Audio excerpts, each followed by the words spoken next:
everybody, it's your boy Rail back with another review, man. Yo, this is Sons of Anarchy, Season 3, Episode 1.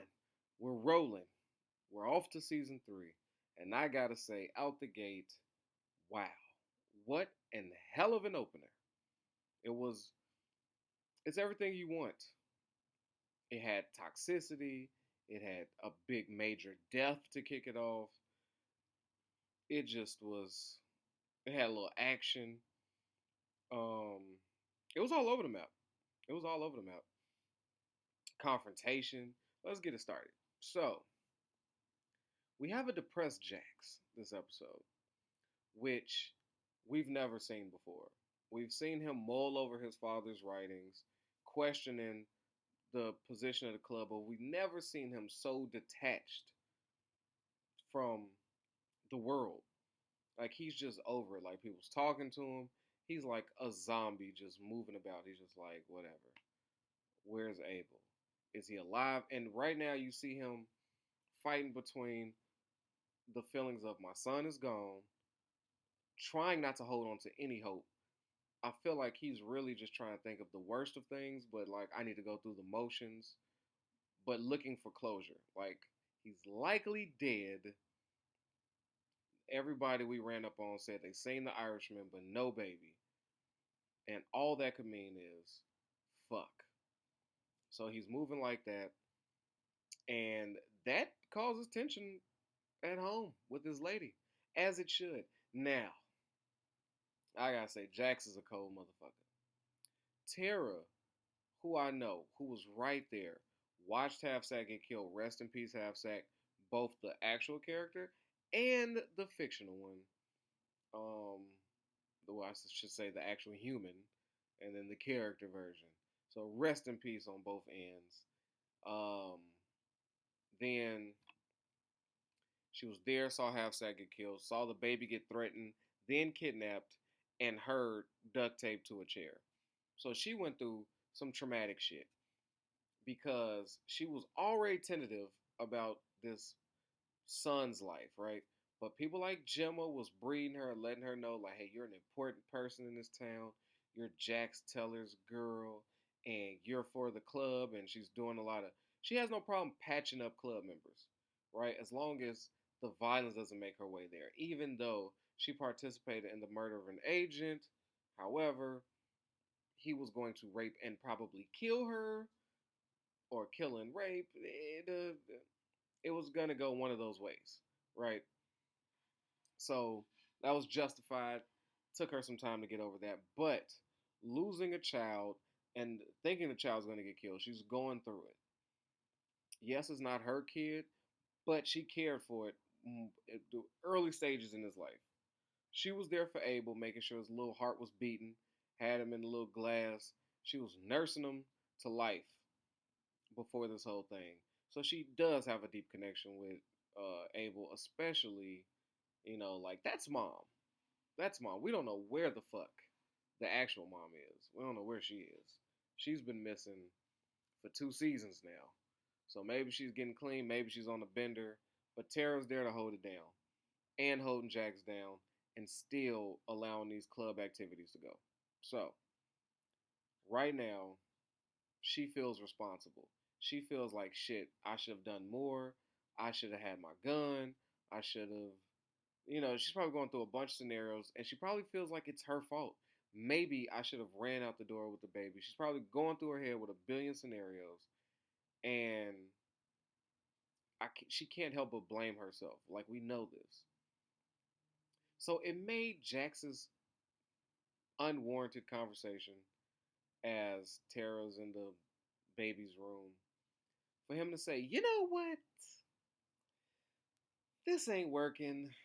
It was a bad idea. You should have never came back to Charming.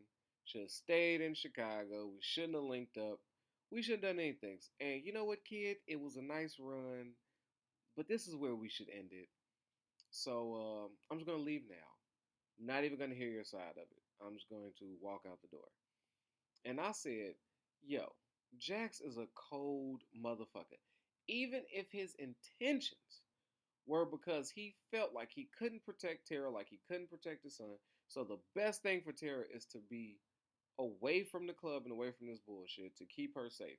If that was his best intentions, he couldn't have chose poor timing. The woman is already beating herself up about being there and watching Abel just get abducted. So for him to come in and say that is almost like him saying, "Bitch, it's your fault. You let my son get taken. You had the responsibility to look after him. You let Half Sack get killed for no reason. He died for no reason. There's no Abel. So we lost a good dude. You lost my son. And I would like to break up." I'm sure that's all Tara heard. Because look at the timing. And yes, she fucking tore that room up. Which kind of, I'm not mad at her. It's the proper response. I said, damn, Jax. It's pretty rough. And then you got Clay. Like, Tara's support system is so fucking weird. She couldn't stand Clay, really couldn't stand Gemma.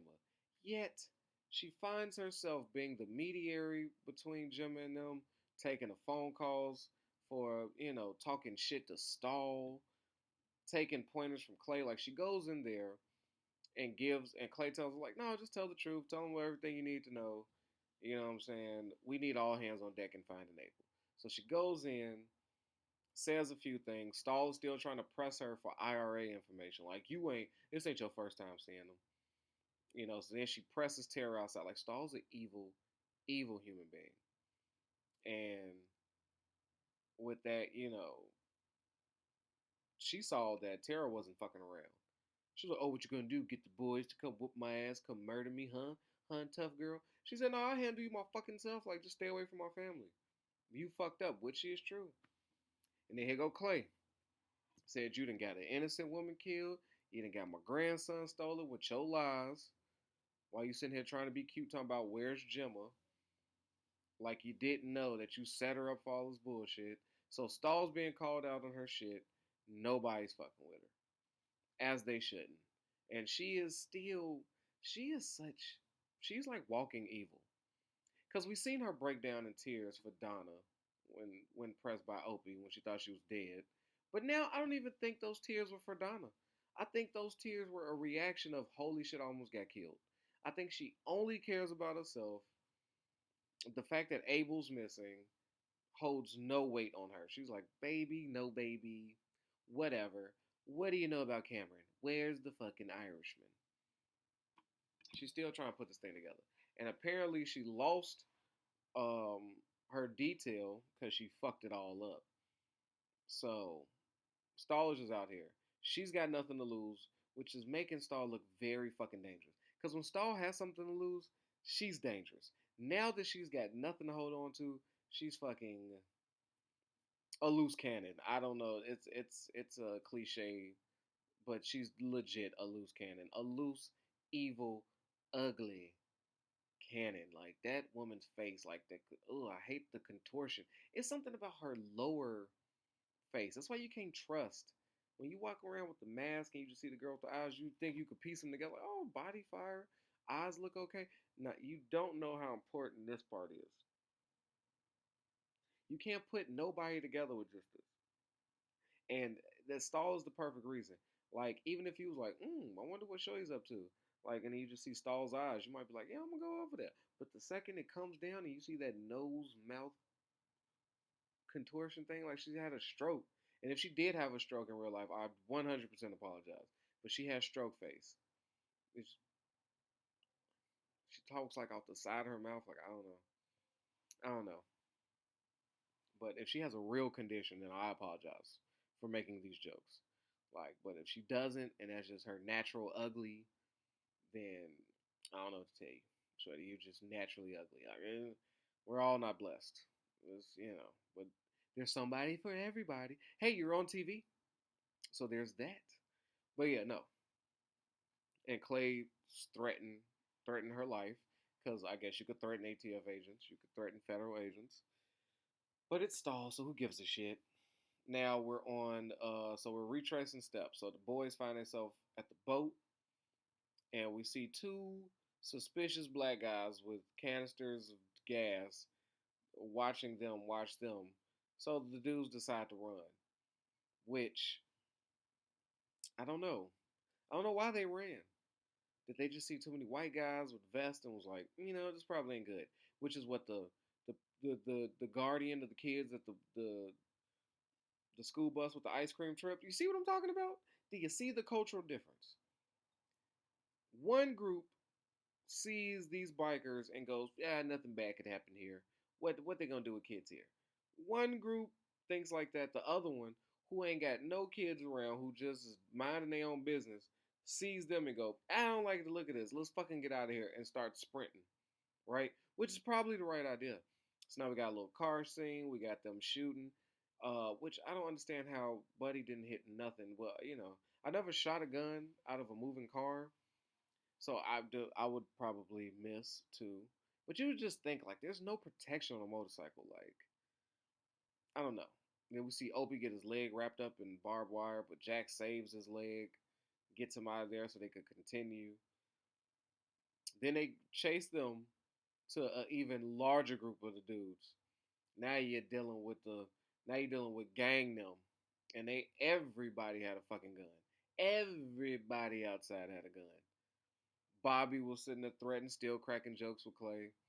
Because I guess they figured how much murdering they gonna do on their main street, broad daylight. Probably nobody wants that type of attention. But Jax comes through and explains just man to man, like, yo, this dude took my baby. I'm just trying to find him. What's up? And just like a regular man, he's like, hey, this dude needed quick cash. He gave us the boat. We hooked him up. We ain't seen no baby. So that was it for Jax. He's just fucking tapped out. And now we got Gemma. We got a Gemma storyline where she's going stir crazy. She doesn't want to stay there so much so that she's willing to steal a car, and she almost took a dude's dick in the process. And he didn't talk shit. Like Gemma's wild. She's trying to steal this man's car. He presses her, and he's just threatening her, like, "Bitch, are you crazy? You trying to take my car?"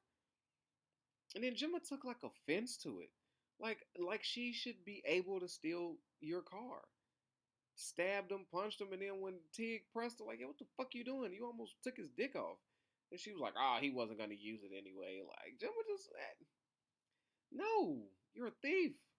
You're making shit hot. Like Gemma, and she goes sees her father suffering dementia. Well, I didn't even know Gemma had parents, especially such a sweet old man with that white ass hair. Like his hair is like, wow, it's a full head of hair though, but it's all dead. But it's a full luscious. He's even got curls. I said, look at this little man, and she's just sitting there getting comforted. And we find out that she has no idea that Abel is missing, which is probably the best thing for somebody like Gemma, because she's only gonna run away back to Charmin and be like, "Get my fucking grandson." Because let's be honest, if Gemma was in town and Abel got taken, who do we think would come up with the best plan to get Abel? You guessed it, Gemma. Gemma knows this because Gemma has made all the best plans for the club behind the scenes. So, like, of course she would hop the first ride back to Charmin to fix the situation. Because right now they're just chasing random black dudes next to boats, and they're just at a dead end. Like, it's I don't know. So that's what Gemma's out there doing, reconnecting with her father, and at least she got out the house. I don't know, but we need to figure out a way how she's gonna get cleared. No clue. Now, the holy shit moment this entire episode. All the charters come out to celebrate Half Sack for his homegoing, right? Paying their respects. And they showed up. His army guys showed up. It was a hell of a showing for Half Sack. And I wonder if the real guy was dead at that time. I know he's a child deep into this, so let me know. Because if he died for real and they just wanted to give him a big celebratory send off like that, then I think that's pretty cool. But if not, then still a big send off for one of their brothers, which is pretty cool because it's like the first funeral we get to see of a dead son. So they really show up. And here is an opportunity for, um, oh yeah, for Clay to say, yo, look, people look up to you. They nervous. Your father has been depressed like you have, and we've seen what he did. We just got to make sure that you're not doing the same thing. You got to swallow. Look, you got two options, okay? Either you're like, my son's dead and you want revenge, or my son's alive and you're going to kill to get him back. These are your hard decisions. Pray to whoever, make them. And I said, that's probably the most poignant, smart thing I've ever heard that caveman say. He had a purpose. He gave two solid options, the only two options for Jax. He actually said something that meant something, and it was the right thing to say. And he informed her, like, yo, Gemma don't know about Abel. Let's keep it that way. It's only going to be worse. So Clay somehow has gotten smart over 3 seasons. How long will it last? I have no idea. We have to. He's not that big of a businessman, so I guess the next deal is where I'll probably be poking fun at Mister Fire. So that's a caveman. Shocked at fire. That's smart. You get it. But anyway, um, we see Tara's there to support Jax after they had a second conversation.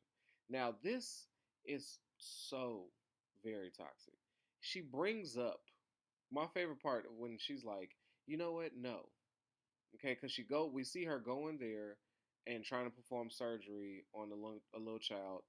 Fucking has a panic attack, and we see the black eyed lady, like the little bitch director out there looking concerned for her, even though she still got that fresh ass bruises all over her face. Uh, so it's taking a toll on Tara, like I said. And then somehow she's like, I'm not letting this man go. So she presses Jax in the room while he's cleaning up, and she has another toxic encounter. Like it was Jax's turn in the first part of the room. Now it's her turn. And she's talking about how you're not really who you are unless you're connected to somebody. Like, I look at my hands, I can't believe the things they do because it's just like. So she was like weirdly flexing, weird flex, but okay, Tara. And then she's like, but all my magical hand skills with the surgical knife doesn't mean shit because I'm not nobody without you. And then when you told me that all those women you had sex with, you only seen my face. And I love how Jax interrupted and said, I shouldn't have said that. See that, people? He knew that. There had to be some backlash. That, like, you can't say no wild ass shit like that. That's some childish, toxic shit that shouldn't fall for. And I'm glad that Jax was like, yeah, that was game I was running. That was bullshit. I shouldn't say no shit like that. Like, he interrupted her mid that statement. She's like, oh, yeah, whatever, though. So now she's using that same game on him, taking emotional weakness and an opportunity to say, hey, you ain't finna do this to me again. I'm finna spit you some bullshit, and we're gonna be together. Ain't no breaking up with me. She just really unbroke up herself with him. Like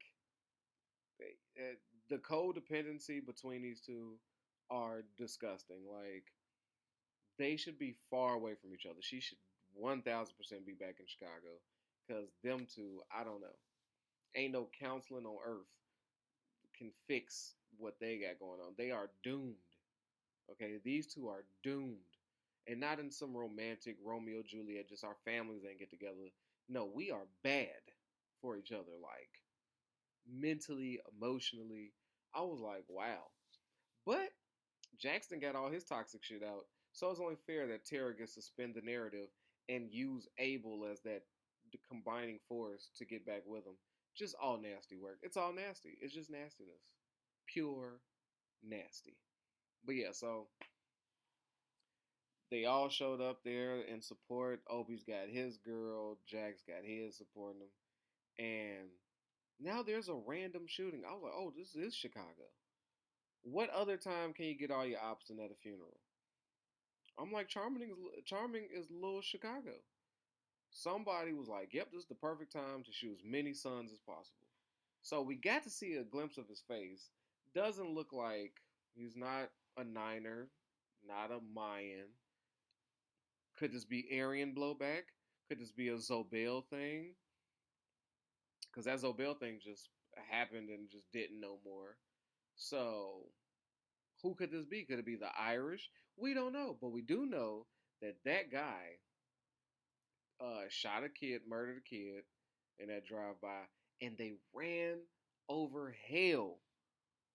Salute to Sheridan. They ran over Hale, which Hale was stupid. He ran out in front of the truck to shoot at the driver, but didn't move out the way when he saw this giant ass van coming toward him. He just kind of ate that.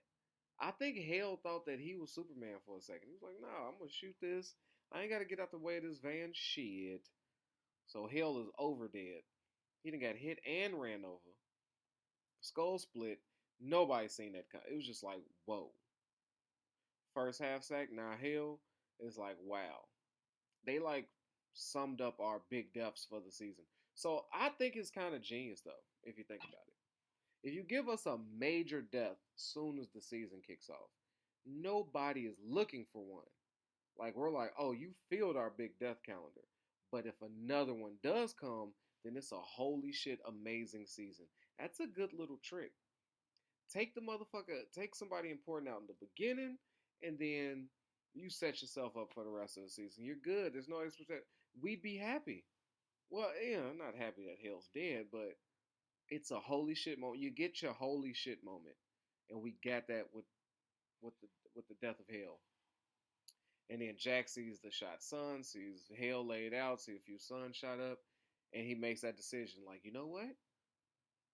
My son's alive, and I'm going to kill to find him.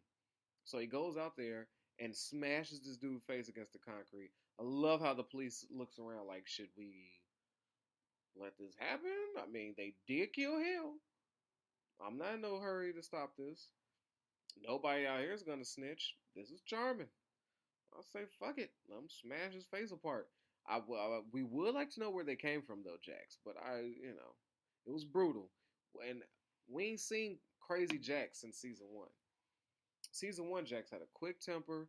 He was down to fuck people up. Season two, he was a little bit more even keeled.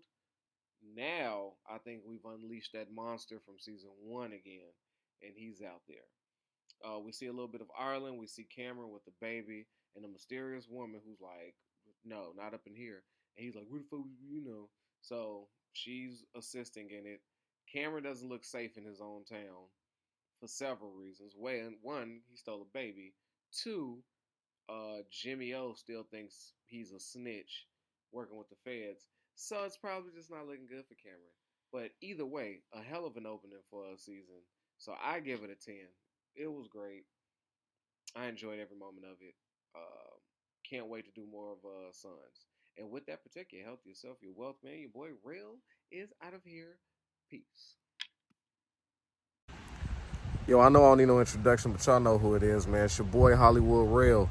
And I appreciate you for sliding through and watching these videos. But you know what I need from you? All right, if you ain't already, I need you to like this and subscribe this, man. We at 1,000 trying to get to 2, all right? Push it for your boy. Get them algorithms up. So when it come to that subscribe button,